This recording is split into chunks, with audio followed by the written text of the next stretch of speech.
In the spring of 1241, the most feared army the world had ever known crossed the Carpathian Mountains and descended upon the plains of Hungary.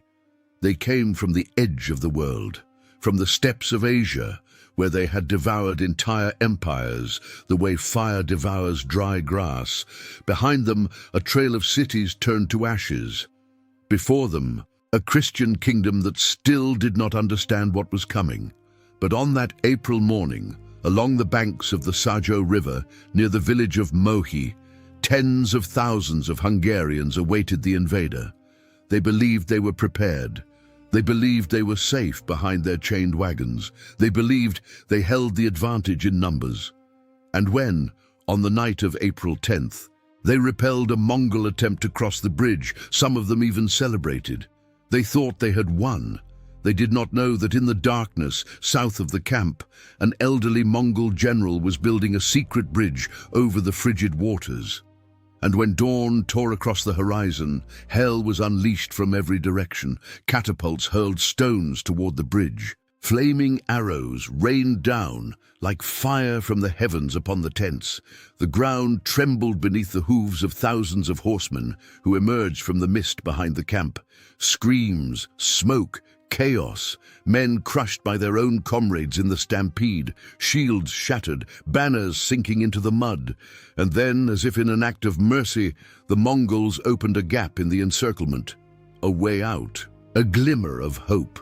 But it was not compassion. It was the most lethal trap ever conceived on a battlefield. When the Hungarians fled through that opening, mounted archers pursued them for miles, cutting down lives the way a farmer cuts ripe wheat. When the sun reached its peak over Mohi, an entire kingdom lay shattered in the dust. 60,000 men would never return to their homes.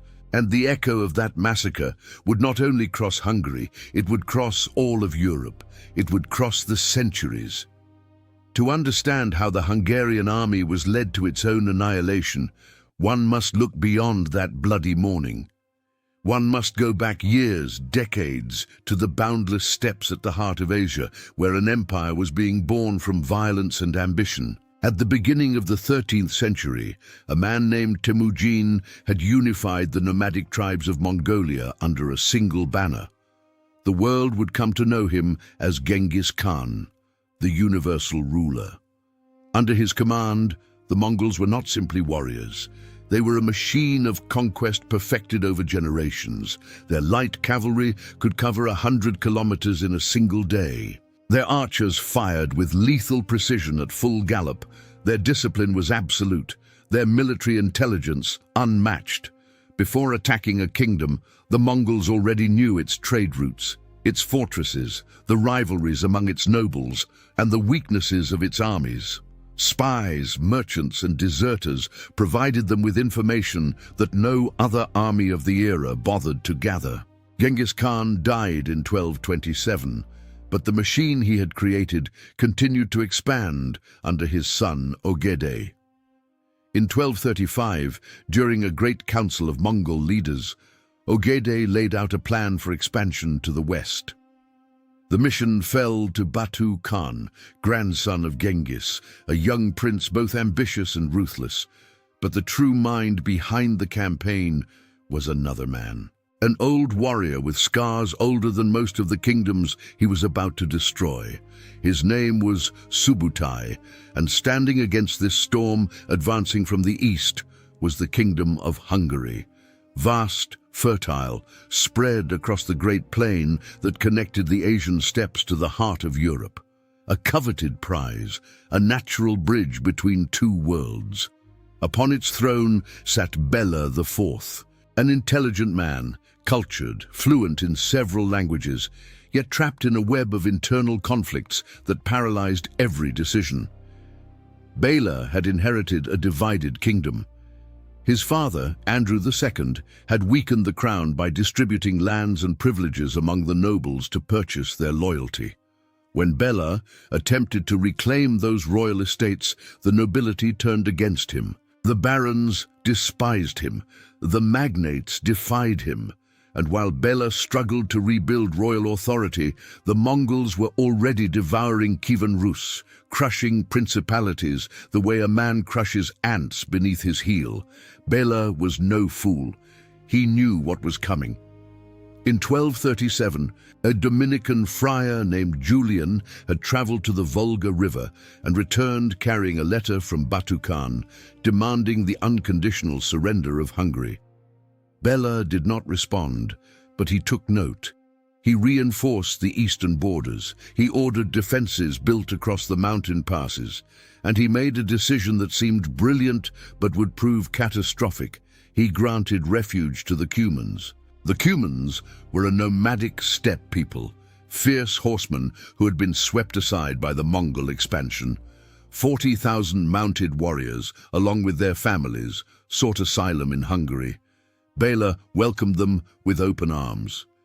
In exchange for their baptism and an oath of loyalty, he offered them lands on the plains of the Tisa River. In theory, it was a masterstroke. The Cumans knew Mongol tactics firsthand. Their light cavalry was exactly what Hungary needed to face the invaders, but reality proved very different. The Cumans, accustomed to nomadic life, clashed violently with the settled Hungarian population. Reports of theft, plundering and violence multiplied. The Hungarian nobles, who already despised Bela, seized the opportunity to poison public opinion against the newcomers.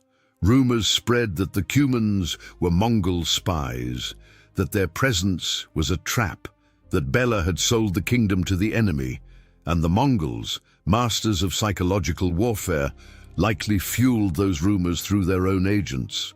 The fracture ran deep, and it grew wider every day. Subutai was, perhaps, the greatest military genius the world has ever produced. The son of a blacksmith from the Uriankai tribe, the so-called forest people, he was not born on the steppes like the warriors he commanded. He did not ride horses from the cradle. He carried no noble blood. He was a man of the cold, of the dense forests near Lake Baikal, where his people hunted reindeer and traveled on sledges. And yet this man of humble origins became the supreme strategist of the largest empire the earth had ever known. He joined Temujin when he was barely a teenager, following in the footsteps of his elder brother Gelme, who already served as a general. Genghis Khan saw in that young man something others could not see. A mind that thought in distances, in timings, in coordinated movements on a continental scale. Subutai directed more than 20 campaigns. He conquered 32 nations. He won 65 pitched battles. He subjugated more territory than any other commander in history. Neither Alexander nor Caesar nor Napoleon comes close to his record.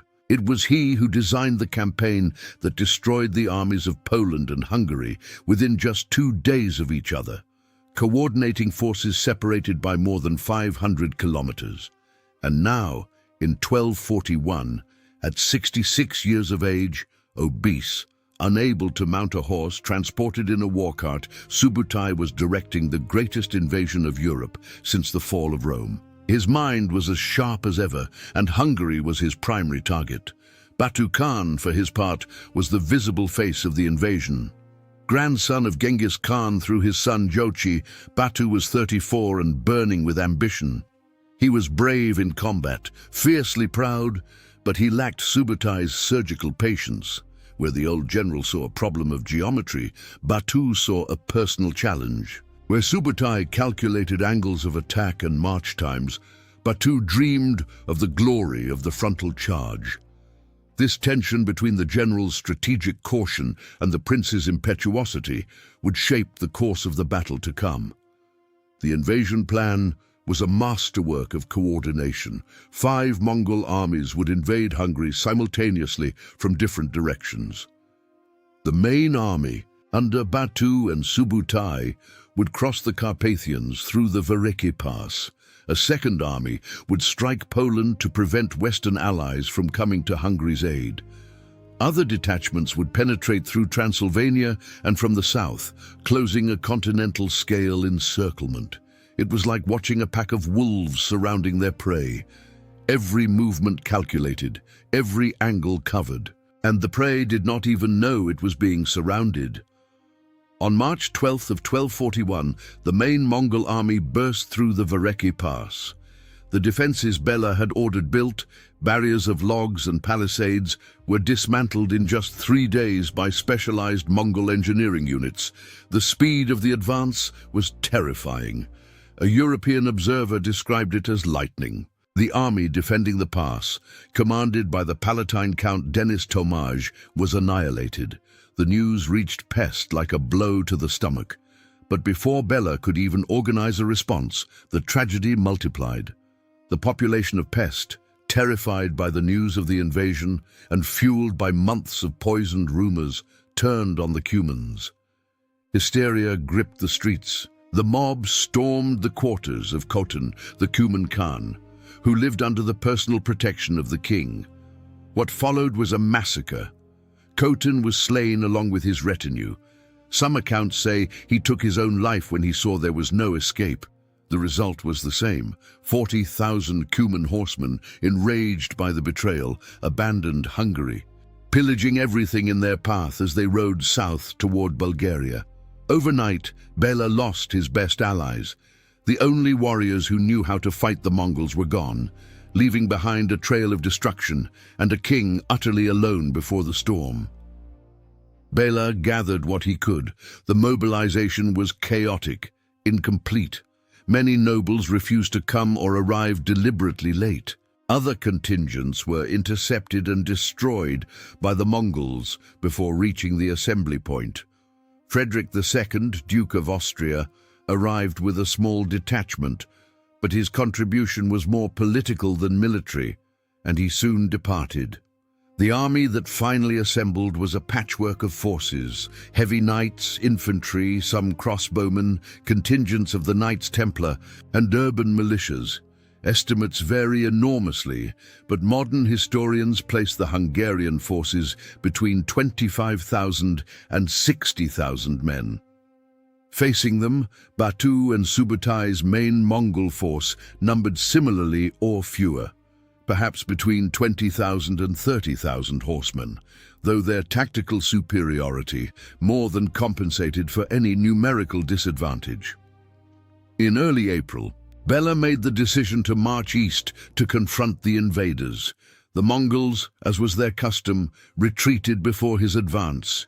It was not cowardice, it was the bait. They were drawing the Hungarian army toward terrain chosen months in advance. Every step Bela took eastward was another step deeper into the trap. The nobles, seeing the Mongol retreat, mocked the king. They called him a coward for his caution. They told him the Mongols were merely another band of nomads fleeing before Christian cavalry. Bela knew they were wrong, but he could no longer turn back. The pride of his nobility, the pressure from his barons, and the desperate need for a victory pushed him forward, toward Mohi, toward destruction. On April 10th of 1241, the Hungarian army reached the banks of the Sajo River, a tributary of the Tisza that winds through the plains of northeastern Hungary. The terrain was flat, marshy in places, with dense forests along the eastern bank where the Mongols had established their camp, invisible among the trees. A stone bridge crossed the river near the village of Mohi.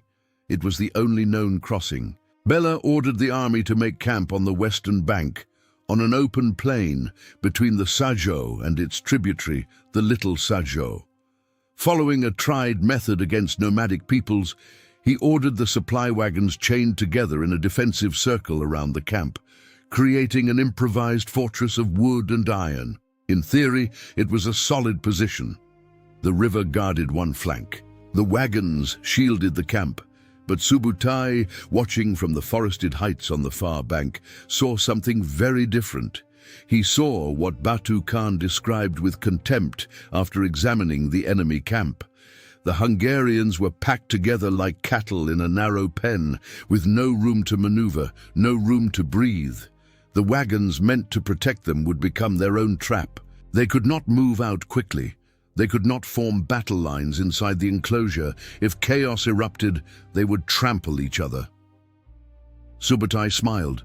A Ruthenian slave who managed to escape from the Mongol camp reached the Hungarian lines with a desperate warning. The Mongols were planning a night attack on the bridge. Bela took the information seriously and sent troops to reinforce the defense of the crossing. But what no deserter could reveal was Subutai's complete plan. Because the bridge was not the real objective, it was the distraction. Night fell over the Sajo. A cold April night with fog creeping across the dark waters of the river. In the Hungarian camp, thousands of men slept in their armor, weapons within arm's reach. Sentries watched the bridge, alert, tense. On the far side of the river, in the darkness of the woods, Subutai divided the Mongol army into two forces. Batu Khan would lead the frontal assault on the bridge at dawn, with the bulk of the cavalry and the catapults. Meanwhile, Subutai would take a substantial force, perhaps half the army, and march downstream to the south, searching for a ford or building a pontoon bridge to cross undetected. The objective was to appear behind the Hungarian camp precisely as Batu launched his frontal attack. A double envelopment, a perfect encirclement, an embrace of death. Shortly after midnight, the first phase began. A Mongol detachment advanced toward the bridge in the darkness. The Hungarian sentries detected them. Alarms sounded. Prince Koloman, Bela's younger brother, and Archbishop Ugrin, a man of faith and sword alike, rode out with their troops to defend the crossing. What followed was a fierce fight in the dark. Hungarian crossbowmen loosed their bolts at the shadows trying to cross. The Mongols, without the cover of their mounted archers in that confined space, suffered considerable losses. The Hungarians drove them back. The bridge remained in Christian hands. Koloman and Ugrin returned to camp certain they had won a significant victory. Some soldiers celebrated, others relaxed, and they made the mistake Subutai had anticipated. They left only a small garrison guarding the bridge. They believed the threat had passed. Meanwhile, miles to the south, in total darkness, Subutai personally supervised the construction of an emergency bridge over the deep waters of the Sajo. The waters were deeper than expected. The engineers struggled against the current. The delay was growing, but Subutai did not waver. Every plank nailed, every rope drawn taut brought the encirclement closer to its completion. The dawn of April 11th arrived with pale, cold light. Fog still clung to the river when Batu launched his second assault on the bridge. But this time, he did not send horsemen blindly against Hungarian crossbows. This time, he brought his catapults. 7 siege engines were dragged to the riverbank. And then, they did something no European army had ever witnessed. They used the catapults, not against walls, not against fortresses, but against soldiers in the open field. It was the first tactical artillery bombardment recorded in the military history of the West. A curtain of massive stones fell upon the bridge's defenders like a wave of destruction. The crossbowmen were swept from their positions. Shields splintered to pieces, too. The men who had repelled the enemy just hours before now ran in terror beneath a rain of rock and death. Behind the barrage of stones, Mongol light cavalry galloped across the bridge at full speed. Behind them, more riders, and more, and more. The Hungarians who tried to counterattack found themselves facing an unstoppable torrent of horsemen that kept pouring from the other side of the river. Prince Koloman rallied his knights and charged the invaders. The Templars, with their heavy armor and iron discipline, carved through the Mongol ranks in close combat. For a moment it seemed the Hungarians might hold the line. Batu Khan, leading his elite guard in person, found himself in serious trouble. He lost 30 of his personal bodyguards, the fearsome Baturs, and one of his lieutenants, Bakatu. Chinese and Mongol sources recorded that only Batu's personal bravery kept his wing from collapsing entirely. The Sajo was at their backs. They could not retreat, and the Hungarians outnumbered them. For one fleeting instant, the battle hung in the balance. If the Hungarians had pressed with their full strength at that moment, the history of Europe might have changed forever. But then, like distant thunder growing into an earthquake, Subutai arrived. His bridge was complete. The delay had nearly been fatal, but the old general had calculated that Batu would hold long enough, and so he did. From the south, thousands of Mongol horsemen emerged like apparitions from the dawn, striking the rear and flank of the Hungarian army with the force of a hammer upon an anvil. The Hungarians, who had sallied out from camp to face Batu at the bridge, found themselves caught between two forces. Panic spread like fire through dry grass. Soldiers wheeled around and ran toward the fortified camp. The chained wagons, meant to be their refuge, became their prison.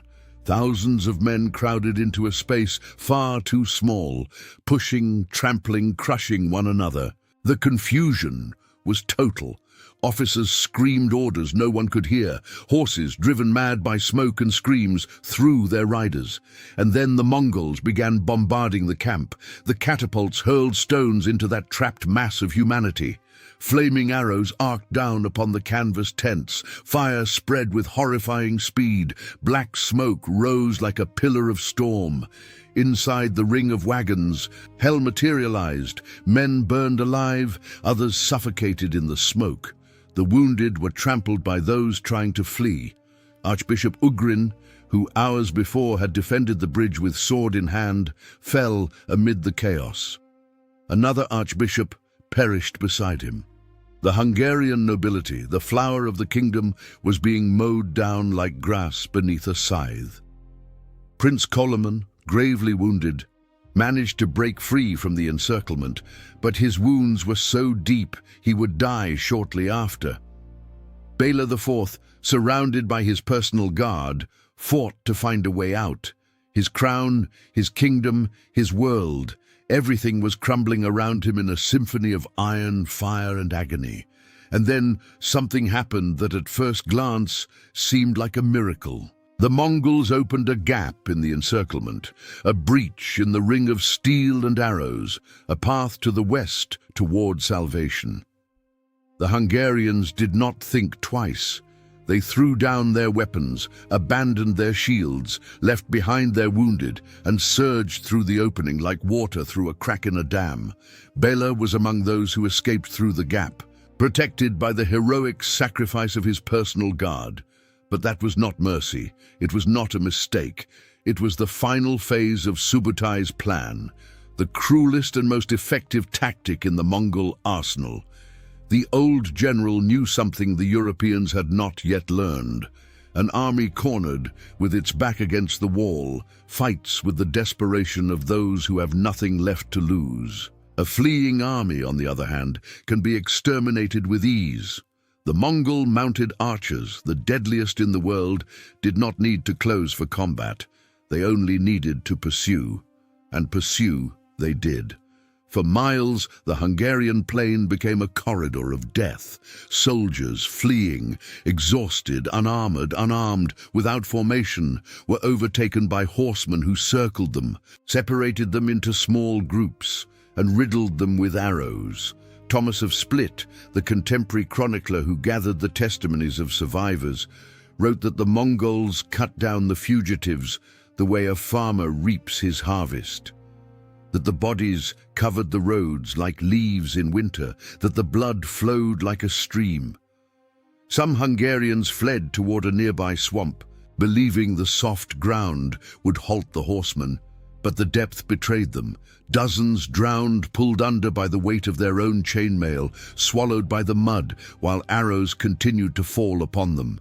Of the thousands who escaped through the gap, only a handful survived. When the midday sun illuminated the plain of Mohi, the silence that settled was worse than the roar of battle. A thick silence, heavy with smoke and absence. Where hours before there had been an army, now there was only a field of devastation stretching as far as the eye could see. Tents reduced to smouldering ashes, wagons overturned and blackened by fire, broken weapons scattered across blood-stained grass, and bodies, thousands of bodies, knights with their armor crushed. Peasants with hands still clenched around spears they no longer held, dead horses lying beside their riders, clergymen in silken vestments soaked in blood. The estimates speak of 60,000 dead, 60,000 lives extinguished in a single morning. But beyond the numbers, what died at Mohi was something intangible. The confidence of a kingdom died. The idea that Christendom was invincible died. The illusion that those horsemen from the edge of the world could be stopped died. Batu Khan rode across the battlefield with a mixture of satisfaction and exhaustion. His own losses had been significant. The fighting at the bridge had drained his finest troops, but Subutai had been right. He was always right. The trap had worked to perfection. And now, between Mohi and the heart of Europe, nothing remained. No army, no fortress worthy of the name, no force capable of stopping them. The Mongols did not halt at Mohi. They advanced on Pest and burned it to the ground. Then they spread across the great Hungarian plain like a plague, destroying villages, massacring populations, razing crops. In the eastern lowlands, there were virtually no survivors. Those who did not perish by the sword died of hunger in the months that followed, when the scorched fields yielded no harvest. It is estimated that 1/4 of Hungary's population perished during the invasion. 300,000 souls, perhaps 500,000, erased from the world. The only places that withstood the onslaught were the kingdom's few stone castles, barely a dozen across the entire country. Everything else, the wooden palisades, the earthen walls, the mud towers, fell before the Mongol siege engines as if they were children's toys. Bela fled west, first to Bratislava, then to Hainburg, where Duke Frederick of Austria, rather than offering help, imprisoned him and extorted him into ceding territories and his treasury. From there, he fled to Zagreb and finally to the Dalmatian coast, to the island of Trogir, pursued by a Mongol detachment under the command of Kadan, son of Ogedei. The Mongols hunted him because they knew a kingdom is not truly conquered while its rightful king still breathes. But Trogir held, and Bela survived. And then, when it seemed nothing could save Europe, the unthinkable happened. In December of 1241, thousands of miles away, in the Mongol capital of Karakorum, the great Khan Ogedei died. The news took weeks to reach Hungary. But when it arrived, it changed everything. Batu, as a prince of the blood, was required to participate in the election of the new great Khan. The Mongols began their withdrawal in the spring of 1242. As quickly as they had come, they left. They left behind a ruined country, a phantom kingdom where crows fed on the remains of a civilization. But they left. Europe exhaled a breath it had been holding for an entire year. Pope Gregory IX had called for a crusade against the Mongols that was ignored by everyone. Emperor Frederick II was too busy fighting the Pope himself. The Western kings watched Hungary's destruction with a mixture of horror and indifference, like men watching a fire that had not yet reached their own house. If Ogedei had not died, if Subutai had been given one more year, some historians believe the Mongol Empire would have reached Vienna, the Rhine, perhaps even the Atlantic. The history of Western civilization would have been an entirely different story. Bela IV returned to a devastated kingdom. What he found would have broken any lesser man. Cities turned into graveyards, fields reduced to wastelands of ash, roads covered with bones bleached white by the sun. But Bela did not break. He did something extraordinary. He learned. He understood that what had destroyed Hungary was not merely the Mongols, but the lack of preparation, the internal division, the absence of proper fortifications. And he dedicated the rest of his life to ensuring that nightmare would never repeat itself. He ordered the construction of nearly 100 stone castles across the kingdom. Where before there had been only wooden palisades, towers of limestone and granite now rose to challenge the sky. He promoted colonization to repopulate the devastated lands. He brought German, Moravian, Polish and Ruthenian settlers, offering them freedoms and privileges in exchange for filling the void left by death. And in a turn that only a truly wise man could have made, he called the Cumans back. Those same horsemen who had been driven out by the mob, he granted them the deserted plains between the Danube and the Tisza. He even betrothed his own son to a Cuman princess. A reconciliation with the allies Hungary had betrayed. The transformation was so profound that history granted him a title no other Hungarian king had received. They called him the second founder of Hungary, the man who rebuilt a nation from its ashes. When the Mongols returned in 1285, they found an entirely different country. The stone fortresses that dotted the landscape withstood their sieges. Scorched earth tactics denied the invaders supplies. The Hungarian cavalry, now better equipped and trained, inflicted significant defeats upon them. The second invasion failed where the first had triumphed. The legacy of Mohi, written in blood, had been transformed into stone and iron. But beyond the walls and swords, the Battle of Mohi left an invisible scar upon the soul of Europe. It was the first time the continent understood that it was not invulnerable, that forces existed beyond its horizon, capable of erasing entire kingdoms from the map. It was a brutal reminder that arrogance, disunity, and ignorance are deadlier enemies than any foreign army. And it was, too, a testament to the power of human resilience, to the capacity of a shattered people to rise, to learn from their agony, and to rebuild something stronger upon the ruins of what was lost. The Sajo River still runs today through the Hungarian plains. Its waters hold no memory of the blood that once stained them red. But on the hills near Mohi, a monument of wooden crosses stands in silence, erected 7.5 centuries after the battle. Each cross represents a life taken on that April morning, and the wind that blows between them, cold and constant as the wind that blew in 1241, still whispers the names of the fallen, those who marched toward a river believing they would return, those who trusted walls of wood against an enemy that devoured stone, those 60,000 who never came home, because Mohi was not merely a battle, it was a lesson written in blood. And lessons written in blood are the only ones humanity never forgets.